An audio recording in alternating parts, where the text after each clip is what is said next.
Hello, everyone. Today's guest is Ahdeya Ahmed Al Saeed, the first woman president of the Bahrain Journalist Association. Ahdeya, it's such a pleasure to meet you finally. Thank you for taking the time to speak with us. How did this become your path, first of all? And second of all, have you paid a personal or professional price for being so outspoken about this? Thank you very much, Michal. I'm very excited about our interview. And I know that this discussion is going to be amazing. To start with, the first part of the question was related to peace. I've always believed in peace. I was one of the founding members of the Bahrain Human Rights Watch Society, and peace and human rights has always been something that was instilled in me since I was a child. I grew up in a Catholic church. Being a Muslim, growing up in a Catholic church, being in a classroom surrounded by people from different religions, Jews, Buddhists, Hindus, Muslims, you grow up loving others. You don't look at them, look at their nationalities or look at their race or look at their religion. The upbringing itself, I think school instilled in me something that I grew up respecting and appreciating. Now, being outspoken about the peace agreements and what's happening in the region today, I'm proud of it. I'm very proud of it. And regardless of any attacks that I'm getting or any threats being made by individuals, by people who are against this, I believe if you are a sincere believer in a cause, you do not become weak just because you're being attacked and having aggressive and hate language addressed towards you. So no, it actually encourages you to do more, because as much as you get hate speech, you also get voices that support you. So far, I have had voices that support me much higher than the hate speech addressed to me. I do get a few, of course, messages on Twitter and people who are either loyal to or members to certain political parties that are against the peace agreement, or people who I don't want to label as loyal towards terrorist labeled militias and parties, but people who are emotional, people who have grown up not accepting any other alternative, have grown up not knowing what tolerance and acceptance is all about. I did get harassed by members of Palestinian Journalist Syndicate, unfortunately. I got just yesterday, I got my picture published on the Facebook of a Palestinian media forum, and the picture said "the enemy of humanity." It said normalized and with a stamp on it. And I believe that using the word "enemy of humanity," they're basically threatening journalists who are being outspoken about it. And I think if I felt threatened by that, the first instinct you get as a human being is the first feeling you get is the real feeling. I felt threatened. I felt that they are creating a list of names to scare journalists, to stop them from the path they are pursuing. And I was upset initially. Of course I was, because you feel that if you're in any other country in the world, I'm in Bahrain, I feel safe. But let's say I'm in any other country in the world and these militias and these political parties are active. What would they do? How would they react? They're basically publishing our pictures and giving the go-ahead to terrorists to target us. So we have a choice to continue with this or to stop it. I'm not planning to stop. I'm planning to continue, because this is what I believe in. Sometimes you'll do anything for what you believe in. I want a better future for my children. I want a better future for children in the region. You can't be selfish and not take an action when you have the ability to take an action and to present your case. I don't want mothers anywhere in the world to suffer. I got a message from a journalist, a Palestinian journalist, who told me that How would you feel if any of your children is harmed? I took that as a threat, but I did not escalate at that time because I felt that I don't want to create a rift in the Arab Federation of Journalists, and this person is a member of that federation. But now, with things growing and the pressure growing, I think that no, some people need to be stopped because the language, this intimidating language, is not towards me. It's towards everyone else, and it's not just about me. I'm nobody when it comes to the number of journalists and hundreds of journalists, thousands of journalists who want peace. I'm just one individual. Do you believe this is creating a rift between Bahrain or Bahraini journalists and Palestinians, if this is in fact coming mainly from Palestinian journalists? Yes, I think it is creating a rift. They refuse, in groups where I have discussions and they are members in these groups, they refuse to hear your side of the story. They have, I'm not generalizing, but they have speeches that they have been following for the past 7 decades. They are not ready to address any alternative solution. It's the same things that are repeated by some individuals. And the syndicate itself issued a statement about me, and with my picture spread everywhere in the social media, asking me to apologize for my behavior. And there was nothing in my behavior to apologize about. And when they didn't have anything to say, they said that I've criticized the people of Palestine. I didn't criticize the people. I would never attack people because people everywhere in the world are helpless. But I did criticize the leaders of Hamas and the political parties who have for years benefited from all the funding, yet they have done nothing for the people of Palestine.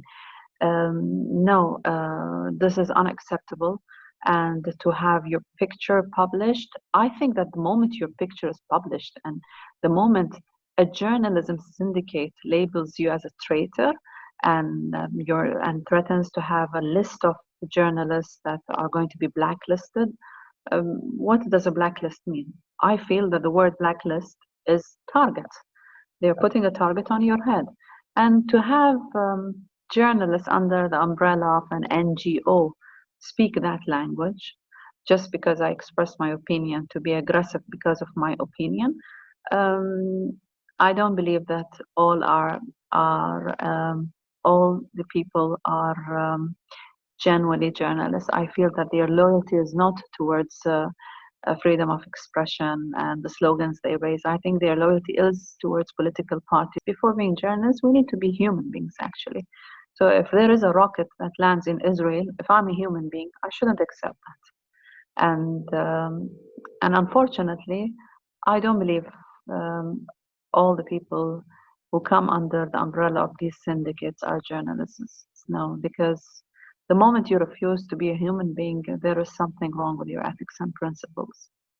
It also goes against the very basic values of journalism. The fact that your picture is being published and that you're being targeted, that is really unacceptable. Do you feel like you're getting full support from your people, from your government when you're being attacked like this? Yeah, I feel safe. We are an NGO, so I've always had the option to complain. We have the e-crime unit in Bahrain, and if you complain, you place a complaint. People who are threatening you do get questioned, and it can go to court. But I've always felt that if I have been advocating for freedom of expression, let them express what they think, but they shouldn't be aggressive. We are an NGO. I know that if I get the government officially involved in online trolling and what I'm subjected to, I know that I will be protected. But let's not forget, I'm living in a country that, with an open heart, took the initiative of the normalization.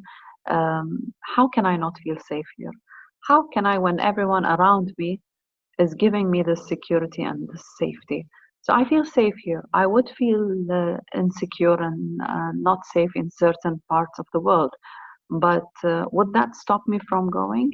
Well, I'm sure that I wouldn't go to Iran. No way. That I've never thought about that. I've always been against this regime and have I have openly spoken about this regime for years, for decades. So countries where you know that you could be targeted, you can avoid, but you do not stop your mission just because you're afraid of being somewhere where someone can target you. I'm happy that I am in a country that is safe. And by the way, people here can criticize, but they are not violent. And this gives me peace of mind. People are allowed to criticize. They are allowed. This is their basic right. But Bahrainis are not violent people. And this makes me feel really okay. You are a member of the International Federation of Journalists Gender Council. I know you are also very active on that front. Can you share with us what Bahrain has done to fight inequality and suppression of women in society? Michal, Bahrain issued a family law a few years ago, and this was a law that we had been fighting for many years. It was a law that protects the rights of women when divorce cases occur. So, when it comes to the rights of women after divorce, this law was a breakthrough in the history of Bahrain and the rights of women. The Gender Council is part of the International Federation of Journalists. We work together.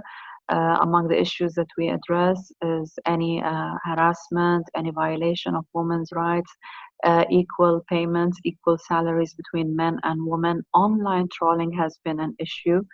And I'm glad to say that when I expressed how I felt threatened about the hate speech that was addressed to me to the Gender Council itself, I have been receiving messages from my colleagues in the Gender Council that have been supportive to me as a woman and as a member of the council itself and the federation itself.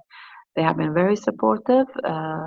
Issues of women in Bahrain, women like anywhere in the world have many issues. But when it comes to equality, we don't have that issue. And I feel this is strange that in Europe, people ask for equal wages and equal salaries. We don't have that issue when it comes to women and men. But like any other country, we will have divorce cases, we will fight for the rights of women. But the past 20 years, we have had cabinet ministers for women. We have had the right to vote, to elect. Half of the board members at Bahrain Journalists Association, the board itself, are women. Half of our members are women. So women in journalism and media, I think we represent more than even half if we count TV journalists and radio journalists. So no, like any other country, we will have our issues, but through joining international agreements, these abide us to international laws, and we haven't seen any cases of violation of women's rights from the government itself. It will happen at home. Women will face violence at home. It happens everywhere in the world, but they will not be left alone. And let's not forget the NGOs that embrace women, that help them out. The laws protect them. So in Bahrain, we don't have, it's a very, how can I put this? It's a very open and moderately liberal country. You can dress up the way you want. You'll go out. You'll never be harassed. It's a liberal, I can call it a liberal country. You can wear your hijab. You can be without your hijab. It's personal freedom. So this is what makes us different and makes us unique, really. It wasn't long ago that the Me Too movement swept, the entire, definitely the Western world, Israel. I'm wondering, how was it manifested in Bahrain, and what's been done on the subject of sexual harassment in the workplace? Of course, the movement was supported by NGOs that are concerned with women issues and the issue of sexual harassment. I remember in Kuwait last year, we brought up this topic. We had a forum called the Women in Media Forum, and we all decided to sit on a table and discuss the most important issue when it comes to women. And the main issue we focused on was sexual harassment at workplace, and how we can prevent that from happening. How women should be more open about placing complaints, In the Arab world, many think that when women complain about being harassed at work, they must have done something that made the man harass them. So many women decide not to complain and not to escalate. But what we do is that no, we do encourage women to escalate. You cannot be harassed. Kuwait openly discussed this topic, and it was the main issue on our agenda. I know the last few days you've been extremely busy. We are learning about how tight-knit the Gulf community is, and I think that something that really stood out to me was the very heartfelt reaction and pain felt across the Gulf with the passing of the Emir of Kuwait. I would like for you to share with us, first of all, why was he seen as such a prominent figure and leader in Bahrain, and what would you say his legacy is? Michal, very nice question, especially at this time, because Sheikh Sabah, um, since we opened our eyes to the world, we have seen him as a leader. He was Minister of Foreign Affairs for 40 years.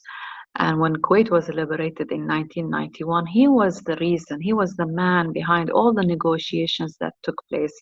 The strong relations that he built with the United States resulted in the US leading the liberation of Kuwait. So this credit goes to Sheikh Sabah as a foreign minister. And then we go to later stages in his life. He became prime minister and finally Emir. This man attempted to embrace all Arab and Gulf countries. Now, his intention was great, and he wanted to actually bring everyone together. He succeeded in being a great human being. The stance he took towards the people of Iraq was something that we will always respect. The billions of dollars that Kuwait donated to rebuild Iraq, and Iraq was a country that had invaded Kuwait. Any other leader with hard feelings and who is not forgiving would not do that. But this man lived as a human being more than he lived as a political leader. And the support he gave the Iraqis. I went to Baghdad a few years ago, and I saw how the Iraqis were loving and respectful towards the Kuwaiti delegation with that. I was surprised that how can people from two countries become so close? So why are we not optimistic about how the Israeli people and the Arab world can never become close? End of the day, there was never bloodshed between us. Between Iraq and Kuwait, there was bloodshed, and they went back even better than they ever were before. The Japanese and the Americans, nuclear bombs ended up in Japan. And now Japan and America are the strongest allies, and they are strong powers, economic powers. So um, Germany, Germany today leads a lot of issues in Europe. They decided, everyone decided that let's put our issues behind us because we need to move forward and we need peace and we want a better future for our children. So why isn't it possible?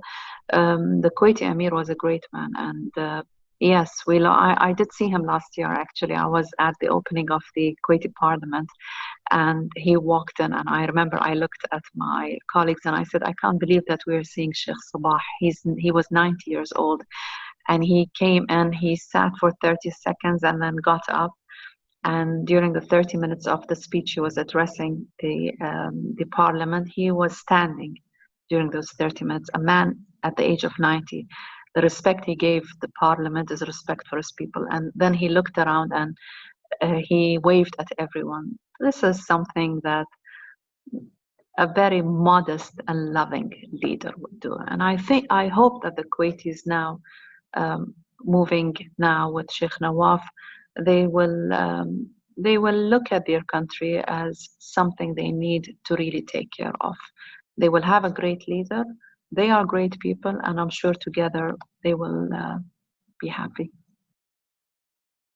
So what's next for you, and what are the next steps as president of the Bahrain Journalists Associations as far as advancing ties and cooperation with Israel?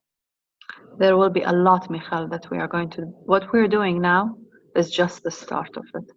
And I see the language of Bahraini journalists. I see the language of the op-eds. I see the language of the columnists. I see my colleagues on television. You can easily study the body language of people and know that they are happy. I think the front line now is our journalists, because if we can build these ties with each other, we will encourage hundreds of others also to come in. We are a different generation. We are not a generation that is uptight. Most journalists are in their 20s and 30s, and their aspirations are different than people who are in their 70s or 60s. It's a different generation. But I think closely we need to work closely together. I think that we can have agreements with our colleagues, journalist syndicates in Israel. We can start training programs. We can start maybe even to assure that people feel safe and secure. Maybe even start with small events. But I'm optimistic that next year, when we sit together, we would have achieved so much together. I'm sure about that, because as much as you are all open minded, journalists in this part of the world are also open minded. I'm optimistic about the people around me, and I know that we will see beautiful days to come. Ahdeya, absolutely a pleasure speaking with you. I'm looking forward to everything to come. I know we'll be speaking a lot, and we will definitely, a year from now, reflect and see all the amazing work that's happened during this time. But of course, we'll be speaking before too. Thank you so much. Of course. And I hope that I will host you in Bahrain, and you will be a guest of Bahrain Journalists Association. And I know that I'll be hosting many of our Israeli colleagues. They will feel at home, I promise them. And together we will work, we will achieve our goals. And regardless of what's happening around us, being attacked or not being attacked, we're going to move on.